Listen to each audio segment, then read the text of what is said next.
नमस्कार, बहुत स्वागत है आपका एफएम न्यूज पर। मेरा नाम है अंकुर पांडे। चलिए रुक करते हैं उत्तराखंड की खबरों का। भूदसाव के चलते जोशीमठ में हालात लगातार चिंता बढ़ा रहे हैं।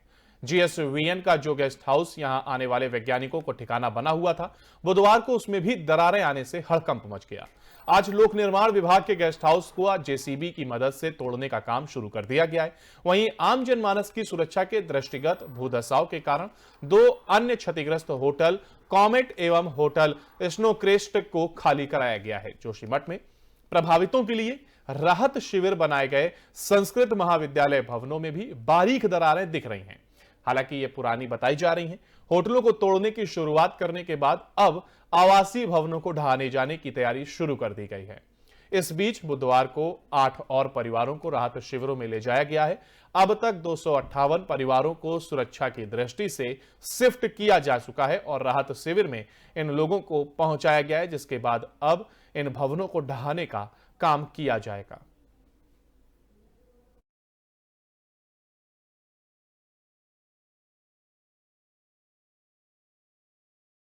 उत्तराखंड में भ्रष्टाचार के मामले को लेकर सरकार को घेरने में जुटी कांग्रेस पर बीजेपी ने कटाक्ष किया है। बीजेपी के प्रदेश प्रवक्ता शादाब शम्स ने कहा कि कांग्रेस केवल तमाशा देखने का काम करती है। कांग्रेस की ओर से यह कहा जा रहा है कि चाहे जोशीमठ का मामला हो या फिर प्रतियोगी परीक्षाओं में नकल माफियाओं द्वारा किए जाने वाला भ्रष्टाचार, सभी मुद्दों को कांग्रेस ने सड़क पर उठाया है। और इस पर शादाब शम्स ने कहा कि कांग्रेस के लोग हर विषय में माइलेज लेना चाहते हैं। कांग्रेस तमाशबीन बनकर तमाशा देखना चाहती है। जोशीमठ का मुद्दा काफी संवेदनशील है और सरकार इस दिशा में लगातार सकारात्मक पहल कर रही है। वहीं दूसरी ओर कांग्रेस हाथ से हाथ जोड़ो अभियान को लेकर भी बीजेपी प्रवक्ता ने कांग्रेस पर व्यंग किया है। उन्होंने कहा कि कांग्रेस 60 सालों से देश की जनता से हाथ ही जुड़वाने का काम करती है और अगर हाथ मिलाना है तो राहुल गांधी अपने भाई वरुण गांधी से हाथ मिला लें। उन्होंने राहुल गांधी पर कटाक्ष करते हुए कहा कि कथनी और करनी में बहुत अंतर है। कांग्रेस का कहना है कि अगर हम सीएम आवास का घेराव न करते तो आज जागती ने सरकार। देखिए, कांग्रेस सारे माइलेज अपने आप लेती है और तमाम चैनलों में डिबेट में, हम भी नेशनल डिबेट्स में बैठे, कांग्रेस के प्रवक्ता कह रहे थे कि इसीलिए तो हमने काम नहीं किया पहाड़ में कि पहाड़ दरक ना जाए।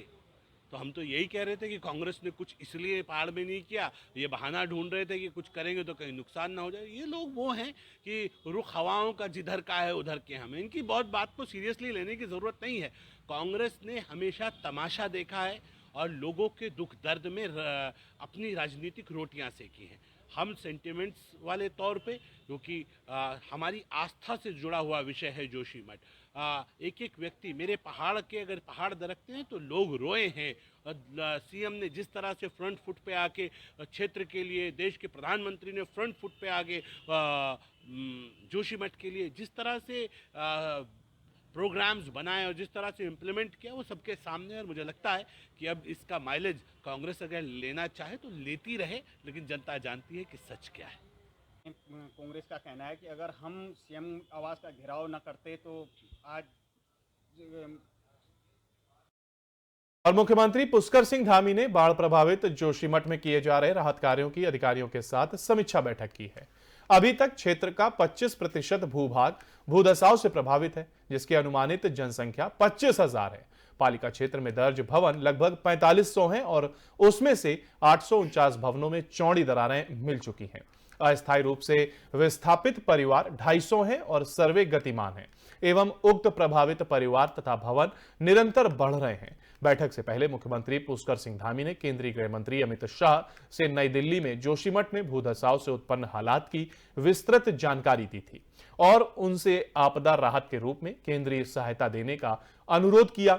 शाह ने प्रभावितों की आवश्यक मदद का आश्वासन दिया है। जोशीमठ में तत्कालिक राहत शिविरों की व्यवस्था, प्री फैब्रिकेटेड ट्रांजिट शेल्टर, स्थायी पुनर्वास, नए स्थानों का विकास, आवास निर्माण, मूल सुविधाएं मसलन school, college, drainage, sewerage, Joshimath का पुनर्निर्माण, विस्तृत तकनीकी जांच, भूस्खलन की रोकथाम और संपूर्ण जल निकासी की व्यवस्था, शहर में सीवर लाइन की व्यवस्था, सभी घरों को सीवर लाइन से जोड़ने के कार्य होने हैं और इन सभी सुविधाओं के विकास के लिए मुख्यमंत्री ने केंद्रीय गृह मंत्री से सहायता का अनुरोध किया है।